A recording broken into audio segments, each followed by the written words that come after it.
حضرت سیدنا خواجہ حسن بصری رحمۃ اللہ تعالی علیہ کے پاس ایک عورت آئی۔ اس نے کہا، میری جوان لڑکی فوت ہو چکی ہے، میں چاہتی ہوں کہ اسے خواب میں دیکھ لوں، آپ اس کے لیے کوئی دعا بتلا دیجیے۔ آپ نے دعا بتلائی۔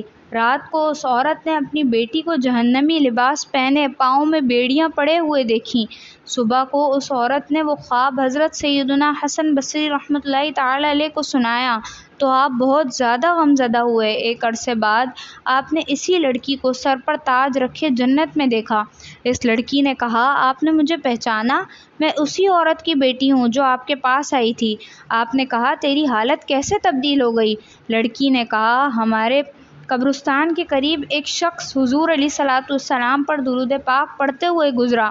اللہ تعالیٰ نے اس درود پاک کی برکت سے اس قبر کے 500 مردوں کو عذاب سے چھٹکارا عطا کیا۔ جو نہ بھولا ہم غریبوں کو رضا، جو نہ بھولا ہم غریبوں کو رضا، ذکر اس کا اپنی عادت کیجیے۔